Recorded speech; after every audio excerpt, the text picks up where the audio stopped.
الحمد للہ وکفا وسلام علی عبادہ الذین اصطفیٰ اما بعد۔ بھائی یہ جو لوگ ادھر بیٹھے ہیں آپ بھی آ جاؤ بھائی، وہ گاڑیوں کے پیچھے کوئی لوگ بیٹھے ہیں ان سے کوئی ادھر مجمع میں آ جاؤ بھائی۔ ہاں آ جاؤ، ادھر آ جاؤ، ماشاء اللہ سے ووٹ کے آنا شروع کیے، دوسروں کو بھی لے کے آؤ۔ دیکھو بھائی، جب ہم نماز جنازہ پڑھنے کے لیے جاتے ہیں تو وہاں اللہ تعالیٰ سے جنازے کو سامنے رکھ کر ہم اپنے لیے دعا کرتے ہیں۔ اس کے اندر دعا کے آخر میں اللہ پاک کو اللہ پاک سے ہم یہ مانگتے ہیں کہ وَمَن تَوَفَّيْتَهُ مِنَّا فَتَوَفَّهُ عَلَى الْإِيمَانِ، کہ اللہ پاک جب میرا خاتمہ ہو، اے اللہ پاک جب ہم مریں اور ہمارا جنازہ ہے تو اللہ ایمان کے ساتھ ہمارا جنازہ ہے۔ ایمان پر خاتمے کی دعا اللہ پاک جنازے کو سامنے رکھوا کر ہم سے کرواتا ہے کہ میرے بندو اپنے بارے میں فکر کرو، جنازہ تمہارا بھی آئے گا۔ جنازے کی نماز جب پڑھی جاتی ہے تو دیکھنے والے تو یہ سمجھتے ہیں کہ یہ جنازے کے لیے دعا کر رہے ہیں، اور نماز پڑھنے والے بھی یہ سمجھتے ہیں کہ ہم جنازے کے لیے دعا کر رہے ہیں، جبکہ وہ دعا اپنے لیے ہوتی ہے۔ جنازے کے لیے تو ایک لفظ ہے اس میں، پوری دعا کے اندر جو نماز جنازہ میں ہم دعا پڑھتے ہیں وہ ساری دعا اپنے لیے مانگتے ہیں۔ گویا ہمیں یہ پیغام دیا جا رہا ہے کہ میرے بندے اب اس کی تو کیا دعا کرتا ہے، اس کا تو رجسٹر بند ہو چکا ہے، اس کو تو اپنے کیے کو بھگتنا ہے۔ اب رجسٹر تیرا بھی کھلا ہوا ہے، توبہ کا دروازہ کھلا ہوا ہے، اپنے لیے مانگ تو میرے سے۔ اگر میت کے لیے یہ پوری دعا ہوتی تو دعا کہاں سے شروع ہوتی؟ اللہم اغفر لمیتنا، اللہم اغفر لمیتنا نہیں ہے، بلکہ ہے اللہم اغفر لحینا، اے اللہ تو ہم زندوں کی مغفرت فرما۔ لو یہ کیا ہم تو ان کے لیے کھڑے ہوئے تھے۔ اب میرے بندے اپنے لیے مانگ اللہم اغفر لحینا۔ اب ہم نے چونکہ نیت تو یہی کی تھی، نماز کی نیت باندھتے وقت کہ جنازے کے لیے دعا کروں گا، اور ہماری نیت پوری ہو جائے اس کے لیے ایک لفظ ہے وہ میتینا، اور اللہ ہماری میت کی بھی مغفرت کر دے۔ وہ شاہدینا و غائبینا، اے اللہ جو موجود ہیں ان کی مغفرت کر دے، اے اللہ جو غائبین ہیں ان کی مغفرت کر دے۔ وہ صغیرنا و کبیرنا، اے اللہ پاک ہمارے چھوٹوں کی مغفرت کر دے، ہمارے بڑوں کی مغفرت کر دے۔ وہ ذکرینا و انسانا، اے اللہ ہمارے مردوں کی مغفرت کر دے، ہمارے عورتوں کی مغفرت کر دے۔ اللہم من احییتہ منا فاحیہ علی الاسلام، اے اللہ جب تک تو ہمیں زندہ رکھے اسلام کے ساتھ، اسلام پر ہمیں زندہ رکھنا۔ ومن توفیتہ منا فتوفہ علی الایمان، اور اے اللہ پاک جب ہماری موت آئے تو اللہ پاک ایمان پر ہمارا خاتمہ کرنا۔ ایمان پر خاتمہ اتنا ضروری ہے اور ایمان کی فکر اتنی ضروری ہے کہ جنازے کو سامنے رکھ کر اللہ ہم سے یہ دعا کرواتا ہے۔ دعا کرو بھئی اللہ ہم سب کا خاتمہ ایمان پر فرمائے۔ اللہ پاک ہمیں مرتے وقت یہ کلمہ پڑھتے پڑھتے مرنے کی توفیق عطا فرمائے۔ اگر خدا نہ خواستہ ہم نے اپنی زندگی کے اندر گڑبڑیں سے رکھی اور اپنی گڑبڑوں سے توبہ نہیں کی تو پاس بیٹھنے والے تو کلمہ پڑھیں گے، مرنے والے کو کلمے کی توفیق نہیں ہوگی۔ اگر زندگی کے اندر گڑبڑیں ہیں تو مرنے والے کو کلمے کی توفیق نہیں ہوتی ہے، پاس بیٹھنے والے کلمہ پڑھتے ہیں۔ علقمہ رضی اللہ تعالیٰ عنہ صحابی ہیں، صحابی کا کتنا بڑا مرتبہ ہوتا ہے۔ ساری دنیا کے اولیاء اللہ ایک صحابی کے مقام تک نہیں پہنچ سکتے، صحابی کا اتنا اونچا مقام ہوتا ہے۔ علقمہ رضی اللہ تعالیٰ عنہ صحابی ہیں، مرنے کا وقت آ گیا، بیوی پاس بیٹھی ہے، بیوی کو پتا ہے کہ ہمارے نبی کی تعلیم ہے کہ جب کوئی مرنے لگے تو اسے کلمہ تلقین کرو، پاس بیٹھ کر کلمہ پڑھو تاکہ وہ بھی کلمہ پڑھ دیں۔ بیوی نے جب یہ دیکھا کہ میرے شوہر مر رہے ہیں، جا رہے ہیں تو دنیا سے، تو پاس بیٹھ کے کہنے لگی لا الہ الا اللہ محمد الرسول اللہ، لا الہ الا اللہ محمد الرسول اللہ۔ اب یہ تو لبے دم پڑے تھے، بے ہوش تھے، ہوش آیا، کیا کر رہی ہے تم؟ کہا میں آپ کو کلمہ تلقین کر رہی ہوں، کہ کلمہ مجھے یاد ہے تو پڑھتے کیوں نہیں ہو؟ یہ دیکھو میری طرف ادھر، اب سب دیکھو مجھے، دیکھنے سے بہت سی بات دیکھنے سے سمجھ میں آتی ہے۔ کہا تالا لگ گیا ہے۔ کیا لگ گیا ہے؟ علقمہ رضی اللہ تعالیٰ عنہ کہنے لگے اللہ کی بندی کلمہ میرے دل میں ہے، میرے دل میں ایمان ہے اور مجھے کلمہ یاد بھی ہے، لیکن تالا لگ گیا ہے۔ تالا یہ تو ہوتا ہے ایک روڈ آ جاتی ہے وہ اوپر آنے نہیں دیتی ہے، تالا لگ گیا ہے۔ کہا میرے تالا لگ گیا، کلمہ پڑھا نہیں جاتا ہے۔ بیوی گھبرا گئی اور سیدھی اٹھ کر جناب رسول اللہ صلی اللہ علیہ وسلم کی خدمت میں روتی ہوئی پہنچ گئی۔ یا رسول اللہ میرے گھر میں مصیبت آ گئی۔ کیا مصیبت آ گئی؟ کہ یا رسول اللہ میرے شوہر مر رہے ہیں، میں کلمہ تلقین کر رہی ہوں، ان سے کلمہ نہیں پڑھا جا رہا ہے۔ تو ہمارے نبی اس سے زیادہ گھبرا گئے کہ میرا صحابی بغیر کلمے کیسے مر سکتا ہے؟ میرے صحابہ کے تو سب کا اللہ نے جنت کا وعدہ کیا ہے، میرے صحابی بغیر کلمے کیسے جا سکتا ہے؟ کہاں ہے تیرے شوہر؟ کہا گھر ہے یا رسول اللہ۔ آپ اٹھ کر روانہ ہو گئے تیزی کے ساتھ، پیچھے پیچھے وہ بیوی بھی آ گئی۔ اب ہمارے نبی جب کسی بیمار کے پاس جاتے تو سرہانے بیٹھتے تھے اور پیار سے سر پر ہاتھ پھیر کر اس کی طبیعت پوچھتے تھے۔ ہمارے نبی سرہانے بیٹھ گئے، وہ بیوی آ کے قدموں میں بیٹھ گئی۔ علقمہ رضی اللہ تعالیٰ عنہ لبے دب پڑے ہیں، ہمارے نبی نے پیار کے ساتھ ہاتھ پھیرا، علقمہ، او علقمہ، علقمہ، یا رسول اللہ آنکھیں کھولی، کیا تکلیف ہے علقمہ؟ یا رسول اللہ بہت دیر ہو گئی میری بیوی مجھے کلمہ یاد دلا رہی ہے، کلمہ مجھے یاد ہے یا رسول اللہ، میرے دل میں ایمان ہے، لیکن میرے تو تالا لگ گیا یا رسول اللہ، میری زبان پر کلمہ نہیں آتا ہے۔ ہمارے نبی سمجھ گئے اس نے گڑبڑ کر دی ہے۔ بتاؤ بھائیو ہماری کتنی گڑبڑ ہیں؟ کیا ہوگا ہمارا؟ نیت کرو ساری گڑبڑوں سے توبہ کریں گے انشاءاللہ۔ تبلیغ کی یہ محنت اپنی زندگی کو بدلنے کے لیے ہے، یہ دعوت ہے، یہ تحریک نہیں ہے، یہ دعوت ہے۔ دعوت کسے کہتے ہیں؟ جو اپنے سدھار کے لیے ہو، تحریک اسے کہتے ہیں جو دوسروں کے سدھار کے لیے ہو۔ اس مبارک محنت میں ہر ایک کو لگا کر اس کی خود کی ذات کے بارے میں فکر مند کیا جاتا ہے کہ ہر آدمی اپنی ذات کے بارے میں فکر کرے کہ میری زندگی کی کوئی گڑبڑ ایسی نہ ہو جائے خدا نخواستہ کہ مرتے وقت میری زبان پر کلمہ رک جائے۔ ہمارے نبی سمجھ گئے اس نے کوئی گڑبڑ کر دی ہے، اس لیے اس کے تالا لگ گیا ہے۔ تو آپ نے پوچھا تیرے ماں باپ زندہ ہیں؟ یا رسول اللہ باپ کا تو انتقال ہو گیا، ماں زندہ ہے، کہاں ہے؟ یا رسول اللہ وہ تو میرے سے ناراض ہو کر الگ مکان میں رہتی ہیں، مکان چھوٹا پڑ جائے راضی خوشی ماں الگ کر دے وہ برا نہیں ہے، لیکن خدا نہ خواستہ ماں ناراض ہو کر بیٹے سے الگ رہ رہی ہیں تو اس بیٹے کا بہت خطرہ ہے بھائیوں۔ آپ میں سے اگر کوئی بھائی یہاں اس وقت ایسا بیٹا ہو اس نے ماں باپ کو ناراض کر رکھا ہو، نیت کرو ابھی انشاءاللہ اٹھ کر بیان کے بعد میں جا کر ماں باپ کے قدم پکڑ کر انہیں راضی کریں گے انشاءاللہ۔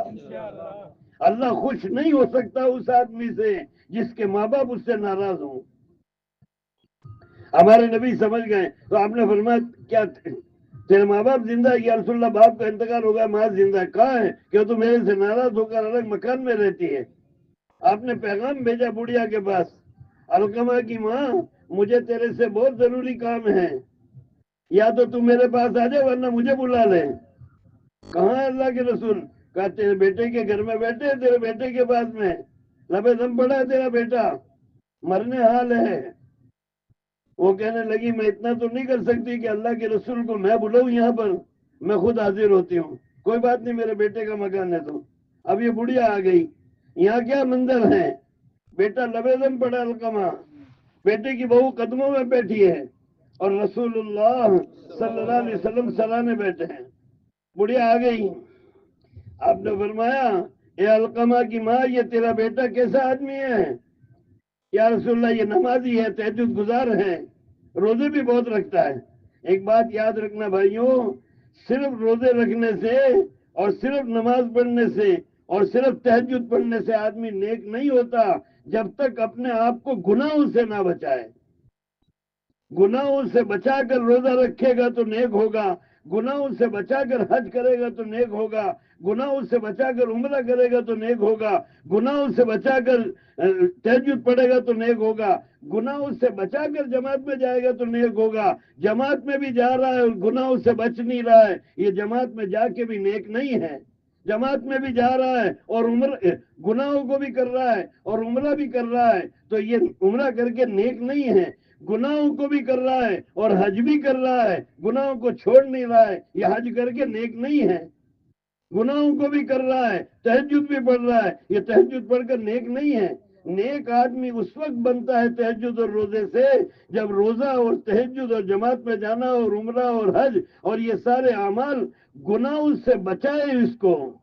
یہ گناہوں سے نہیں بچایا تو کون نیک نہیں ہے؟ علقمہ کی ماں کہنے لگی یا رسول اللہ یہ بہت نیک ہیں، نمازی ہے، تہجد گزار ہیں۔ آپ نے فرمایا میں اس کی نماز روزے کو نہیں پوچھتا ہوں، تیرے حق میں تیرا بیٹا کیسا ہے مجھے یہ بتا، تیرا اور اس کا کیا معاملہ ہے؟ تو بڑھیا زار قطار روئے ہیں۔ بول، اسے بولا نہ جائے، بول۔ کہا یا رسول اللہ میرا بیٹا میرے حق میں اچھا نہیں ہے۔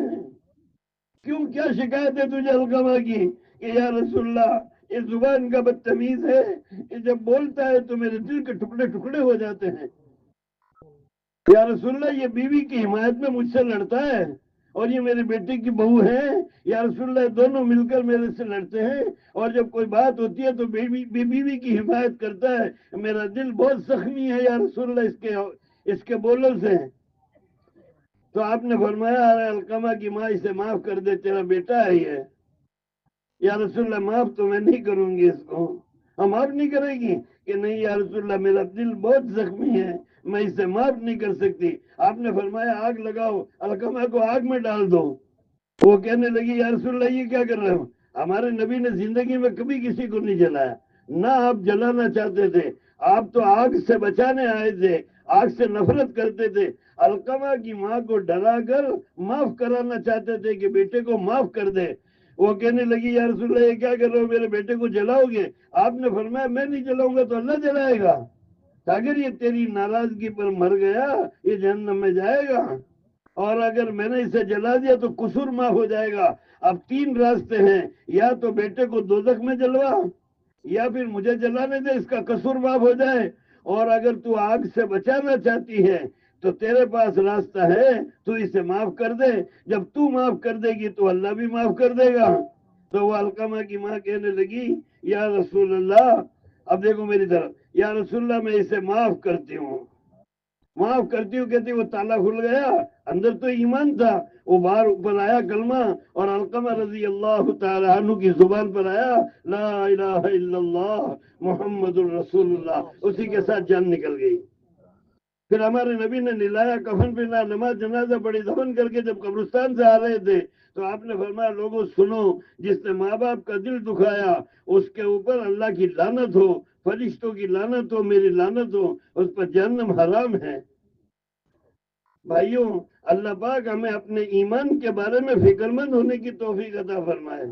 موت تو ہر حال میں آئے گی، کل نفس ذائقۃ الموت، ہر جاندار کو موت کا مزہ چکھنا ہے، اور ہر ایک کو موت آئے گی۔ وَإِنَّمَا تُوَفَّوْنَ أُجُورَكُمْ يَوْمَ الْقِيَامَةِ، اور تمہارے اعمال کا پورا پورا بدلہ تم کو قیامت کے دن دیا جائے گا۔ فَمَنْ زُحْزِحَ عَنِ النَّارِ وَأُدْخِلَ الْجَنَّةَ فَقَدْ فَازَ، جس کو دوزخ سے بچا لیا گیا اور جنت میں داخل کر دیا گیا یہ کامیاب ہے۔ رہی دنیا کی زندگی، وَمَا الْحَيَاةُ الدُّنْيَا إِلَّا مَتَاعُ الْغُرُورِ، یہ تو دھوکے کا سامان ہے۔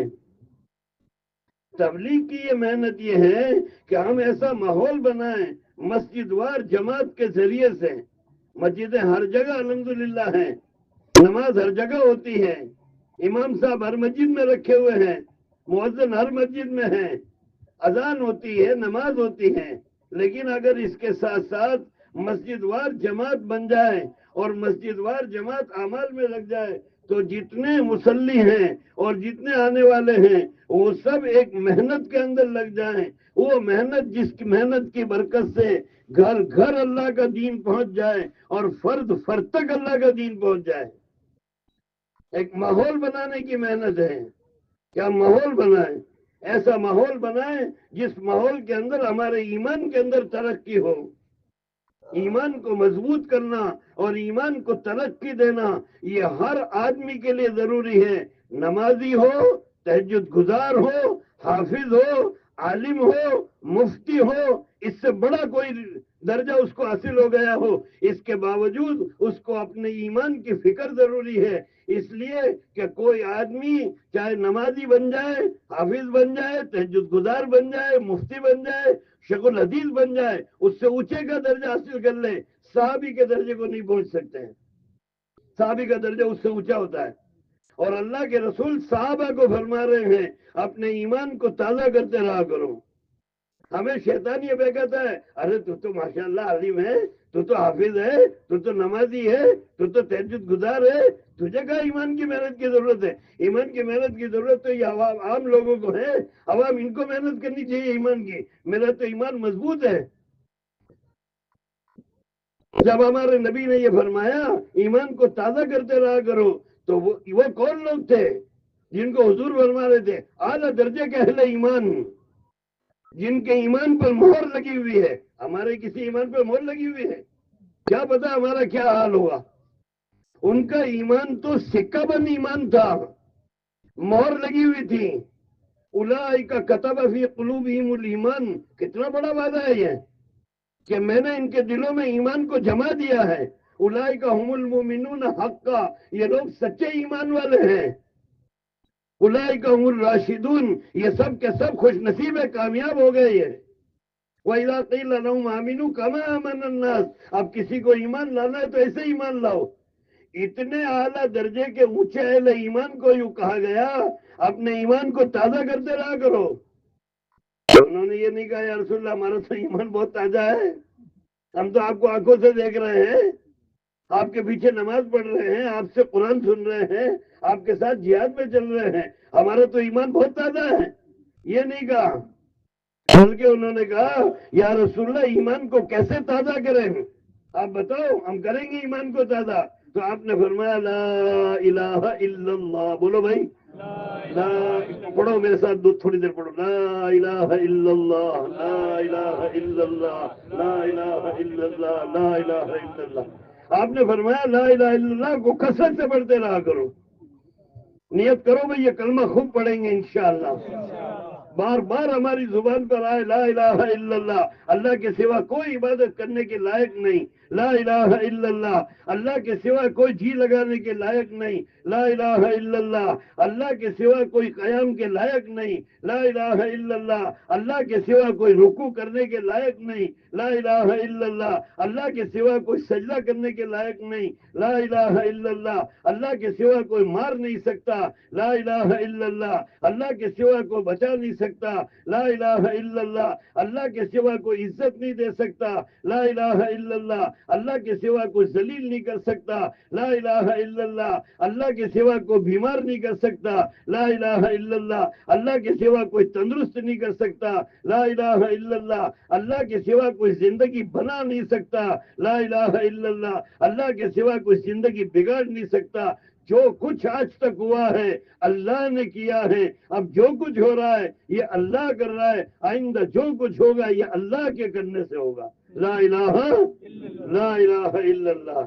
یہ محنت ہے بھائیوں، یہ زبردست محنت ہے اور ہر ایک کے لیے ضروری ہے کہ ہم اپنا ایمان مضبوط کریں۔ جب ہمارا ایمان مضبوط ہوگا، جب ہمارا ایمان مضبوط ہوگا تو ہمیں ہمارے دل کے اندر اللہ کا خوف اور ڈر پیدا ہوگا۔ آج ہماری بہت بڑی کمی جو ہے وہ کیا ہے؟ نمازیں پڑھ رہے ہیں لیکن ڈر نہیں رہے ہیں، حج کر رہے ہیں ڈر نہیں رہے ہیں، روزہ رکھ رہے ہیں ڈر نہیں رہے ہیں، جماعت میں جا رہے ہیں، چلا لگا رہے ہیں ڈر نہیں رہے ہیں، 4 مہینے لگا رہے ہیں ڈر نہیں رہے ہیں، تعلیم کر رہے ہیں ڈر نہیں رہے ہیں، بیان کر رہے ہیں ڈر نہیں رہے ہیں، اللہ ماشاءاللہ، سب کو نہیں کہہ رہا ہوں میں، کچھ ہوں گے اس کے اندر 8 10 15 20 آدمی ایسے جو ڈرتے ہوں گے، انہیں مبارک، ایک عام بات کر رہا ہوں۔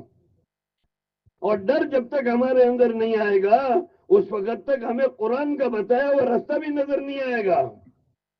الف لام میم، اس کا ترجمہ صرف اللہ کو معلوم ہے، ذالک الکتاب لا ریب فیہ، یہ قرآن ایسی کتاب ہے کہ اس میں کوئی شک نہیں ہے، ہدل، ہدایت ہے اس میں، لیکن کس کے لیے ہے؟ للمتقین، ڈرنے والوں کے لیے ہدایت ہے۔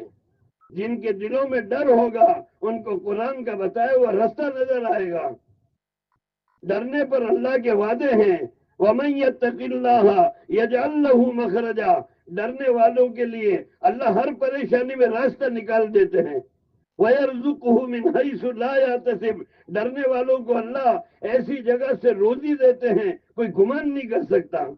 وَمَن يَتَّقِ اللَّهَ يَجْعَل لَّهُ مِنْ أَمْرِهِ يُسْرًا، ڈرنے والوں کے لیے، ڈرنے والوں کا ہر کام اللہ آسان کر دیتا ہے۔ وَمَن يَتَّقِ اللَّهَ يُكَفِّرْ عَنْهُ سَيِّئَاتِهِ، ڈرنے والوں کے سب گناہ معاف ہو جاتے ہیں۔ وَيُعْظِمْ لَهُ أَجْرًا، ڈرنے والوں کو اللہ ڈبل ثواب عطا فرماتا ہے۔ ڈر کیسے آئے گا زندگی میں؟ میں تقریر کر دوں آپ کو ڈر آ جائے، ایسا نہیں ہوتا ہے۔ ڈرنے کے لیے اللہ کی پہچان، اللہ کی پہچان اللہ کا ڈر پیدا کرتی ہے۔ ہمیں ڈر کیوں نہیں ہے؟ ہم نے اللہ کو مانا تو ہے، اللہ کو پہچانا نہیں ہے۔ ایک ہے اللہ کو ماننا، ایک ہے اللہ کو پہچاننا۔ یا ایھا الذین آمنوا آمنوا، ایمان والو ایمان لاؤ، یعنی ایمان والو اپنے ایمان کو مضبوط کرو۔ اللہ کی پہچان، اللہ پاک کی جب تک پہچان نہیں ہوگی، اللہ پاک کی صفات کا استحضار نہیں ہوگا، اللہ پاک کا ڈر ہمارے اندر نہیں آئے گا۔ اس لیے سارے نبیوں نے آ کر اللہ پاک کی پہچان کروائی۔ ہمارے نبی کی زندگی کی جو محنت ہے، اس محنت کا اکثر حصہ اللہ پاک کی پہچان کرانے میں ہے۔ لوگوں اللہ کو پہچانو، اللہ کون ہے، اللہ کتنی بڑی طاقت اور قدرت کا مالک ہے، جو چاہے سو کرے، کسی چیز کا پابند اور محتاج نہیں۔ قل اللہم مالک الملک، اے میرے نبی کہو بادشاہوں کا بادشاہ اللہ ہے۔ تؤتی الملک من تشاء، جس کو چاہتا اختیار دے دیتا ہے۔ وتنزع الملک ممن تشاء، جس سے چاہتا اختیار چھین لیتا ہے۔ وتعز من تشاء، جس کو چاہتا عزت دیتا ہے۔ وتذل من تشاء، جس کو چاہتا ذلیل کرتا ہے۔ بیدک الخیر، تمام بھلائیاں اللہ کے ہاتھ میں ہیں۔ وہو علی کل شیء قدیر، اللہ ہر چیز پر مکمل قدرت رکھتا ہے، جو چاہے سو کرے۔ ہم جو سوچ نہیں سکتے اللہ وہ کر سکتا ہے۔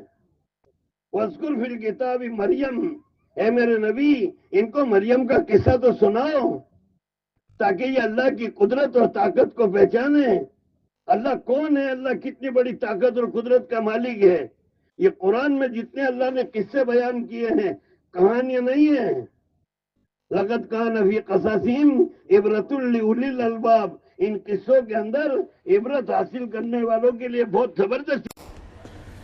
Thanks for watching. Don't forget to like, comment, share and subscribe to Al Wahid channel.